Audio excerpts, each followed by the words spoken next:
Hey guys! Welcome back to our channel. Plots with a Twist. Where we discuss books. Amongst other things. And yeah, it's spooky month. Spooky season. Spooky season. So we thought it would be a good idea. I don't know. I felt like we did a video like this before, but if we did, it was Maybe some time we called ago. it. Maybe we didn't call it thrillers. Maybe we called it like mystery or like something I don't know. else. But today we're going to be talking about thrillers. Some of Mm-hmm. our favorite thrillers. Some of the thrillers you all need to read if you haven't Mm-hmm. read. So let's get into it. Okay. You go first because I feel like you have a lot and we I haven't just even so- read that many thrillers. Right. I just wrote a list of everything that was categorized as a thriller. So, oh yeah, we got Fancy. We got fancy guys. Fancy. This is our Wednesday Addams, the Addams family, you know. Ooh. I feel like this would be, they would serve their wine in this.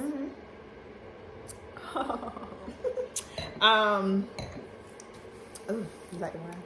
It's good. It gives me liquor vibes, but It's from Trader Joe's. Okay, so I have to disentangle my list because I literally like just was writing. everything. Right. So let's see what's actually something that resonated with me. A good thriller. So the first recommendation is pretty much the only kind of horror thriller I read. Do you have this one?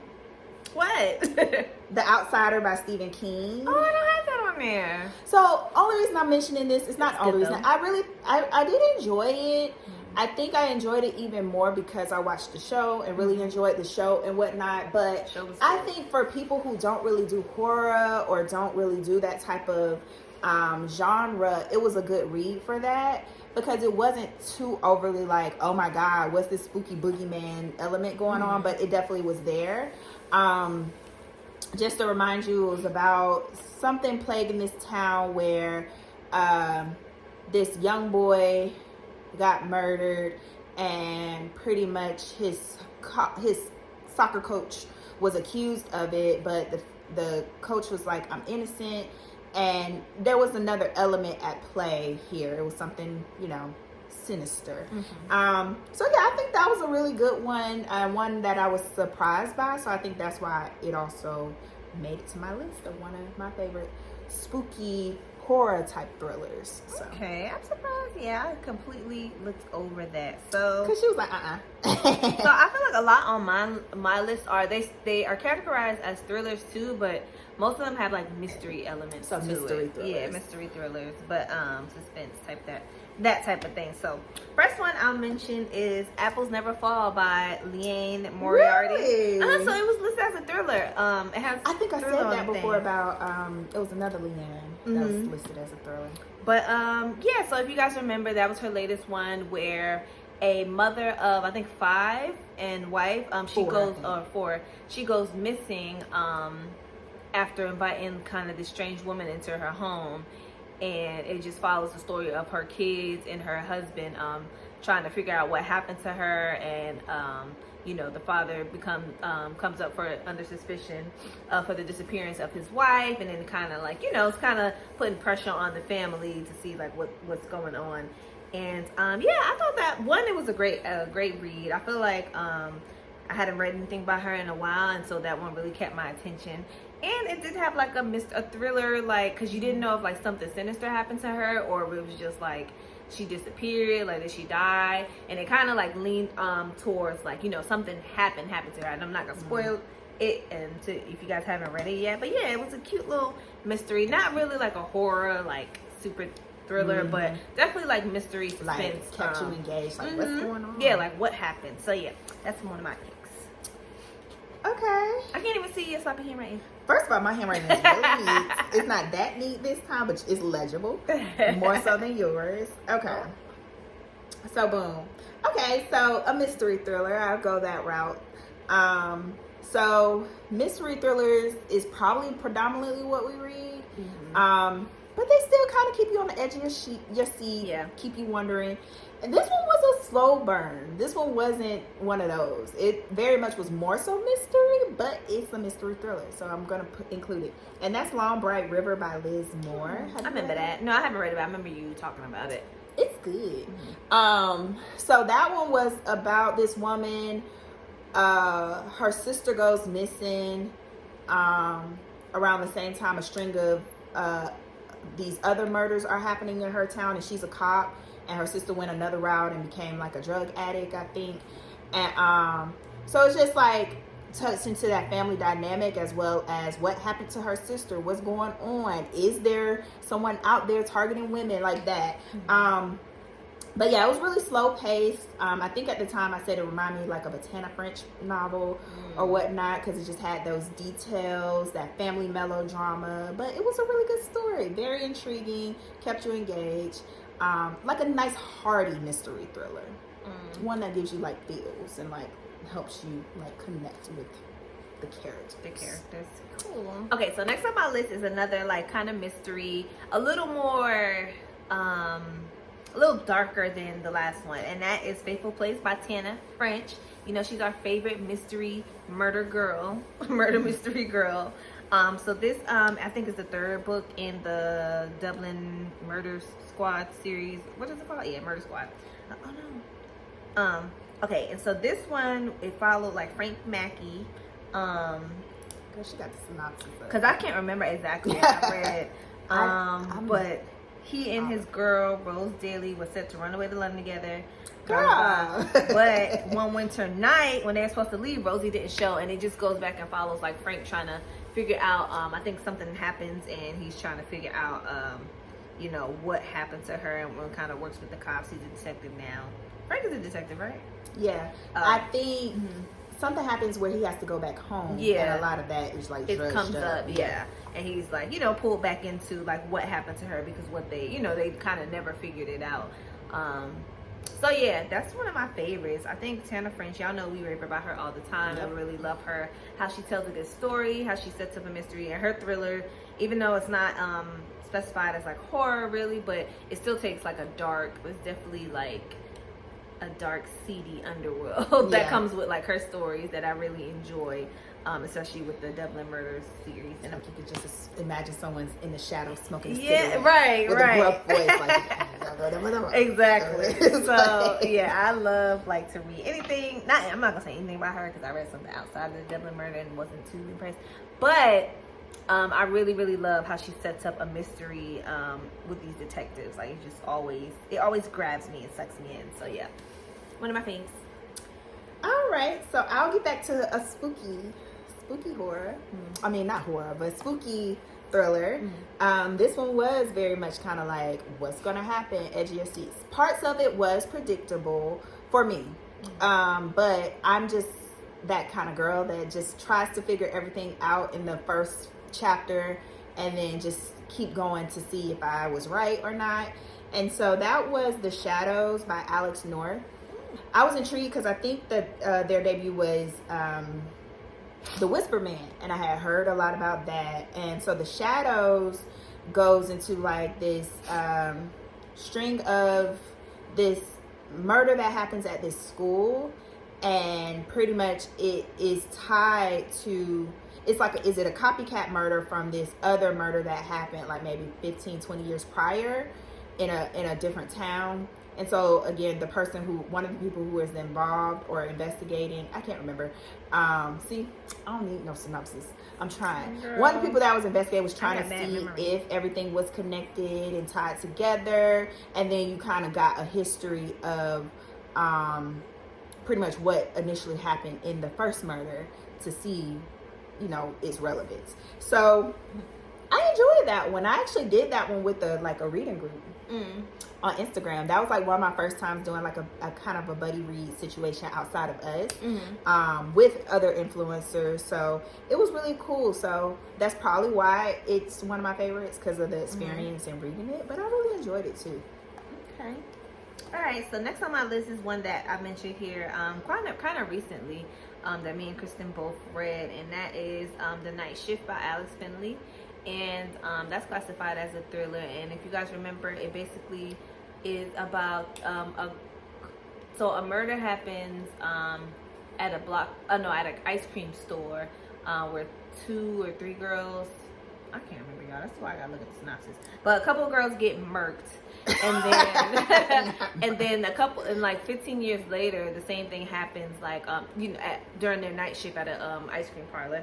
And then a couple of years later, like a similar event happens. Was it? No, it was at the Blockbuster. And then 15 years later, a couple of girls got murdered at the ice cream store in the same kind of way, reminiscent of the murder that happened at Blockbuster years ago. And the girl who's one of the survivors, there's a survivor from the old murder and a survivor from the one today. And basically the survivor from back in the day is basically called in to, compare similarities, and she ends up being a therapist who's kind of talking to the girl who survives, and basically goes into them trying to figure out, is this a copycat murderer, because the guy who was suspected, he was let go and then left town, so they're trying to see like if this is the same person or this is just like a copycat murder. And then it had like a good murder mystery elements. Edge of your seat. Yeah, it did have you on the edge of your seat, like trying to figure out.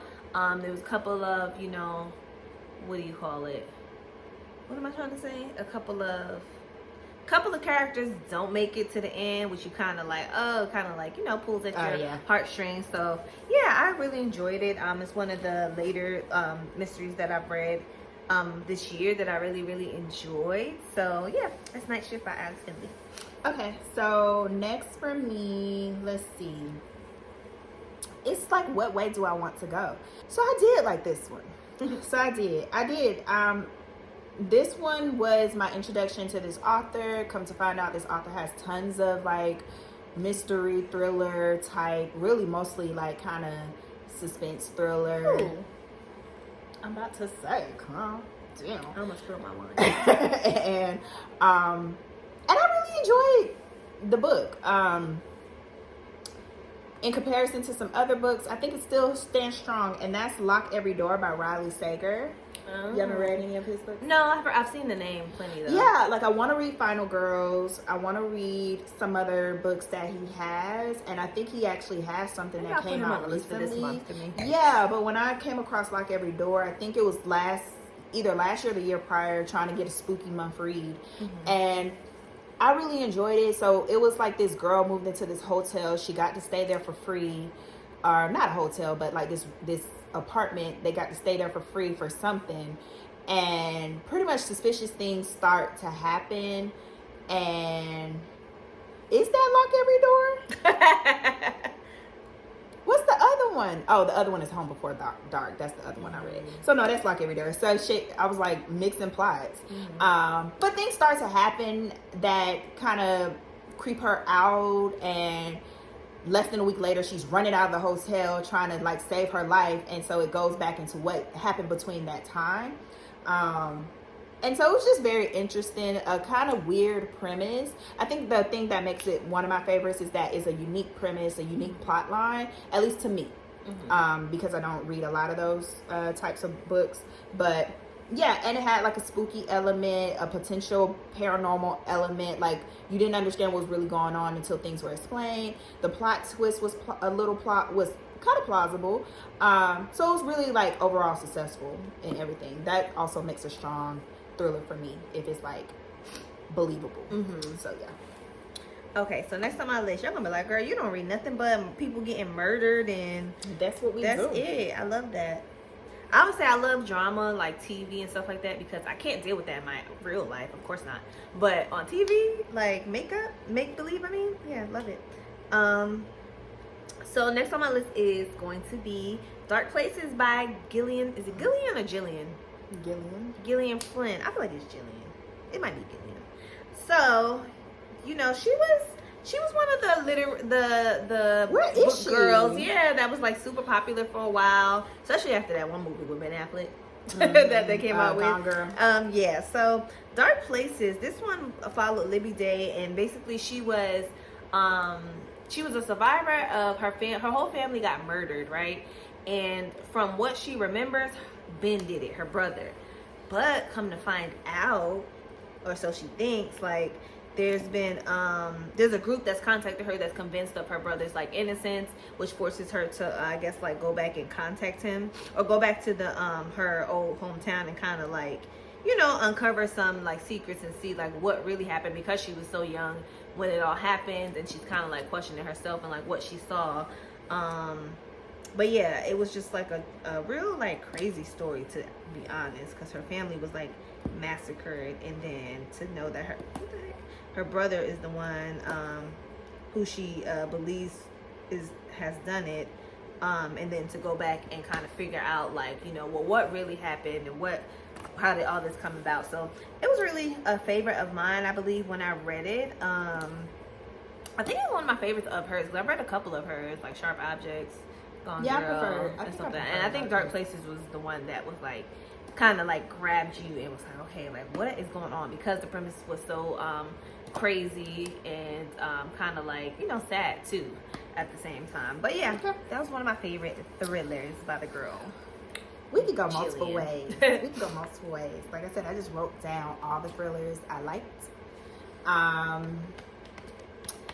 Let's see. Oh, okay. So last one for me was one I actually really enjoyed. I think it's a good kind of thriller. So one of my favorites, it was just more so kind of like a lot of elements in the story that just weren't thriller. You had like a little romance. You had a little other stuff going on, and it didn't really have spooky vibes, but it had like that mystery element, and it was a young adult, so wasn't really overly complicated, and just had that kind of vibe of like, what happened? Ooh, what? Yeah. And that's One of Us is Lying by Karen McManus. Actually, I've never heard of that. It's a show. I think Peacock or Paramount. One of them. Peacock. It's on one of them. But pretty much, I do have the sequel from the library. Like I got it available. I have seen that little. Yeah. I'm not watching that. But I really enjoyed it. But I wanted to mention something different, so that's why I said that one. Well, mine are all the same, guys. So the last one that I'm going to mention is The Woman in the Library by Sulari Gentile, another recent read for me. And that one was about these group of strangers. They kind of come together because they're sitting in the library and they hear a scream, who they believe is of a woman who's been killed. And it basically goes and follows their relationships surrounding each other and this woman that's been murdered, how it kind of like connects to everybody who has met. And it's about like, I think like 5 different people who meet, and yeah, kind of follows them and their friendships and all the weird stuff that starts happening to them once they kind of get involved with this murder that's happened in the library that they met. So yeah, y'all can see that I love a good murder mystery thriller. If it's a thriller and they don't have no murder in it, I don't want to read it. No, I'm just kidding. Most of the books that I feel like I've read, because I'm not really a big horror spooky person really, so most of them are going to be like mystery thriller type things. But I got some authors that you need to add to your list. Yeah, I'm open to suggestions, because I do want to read different stuff. Like, you know, like I never used to be a fantasy girl. Now look at me reading What fantasy you read? I read fantasies. Anyway. I'm still reading King of Scars. It's just taking me a long time, but I like fantasy now. Okay. So, yeah. All right. Well, let us know some of your favorite thriller. I know we don't do much horror, paranormal, whatever, but let us know some of those suggestions for horror, like for someone like us who doesn't quite do it, but we wouldn't mind, but not too much. One that's gonna take us and like we're just gonna love it. Like this video, subscribe, ring the bell. We'll be back next time. Bye.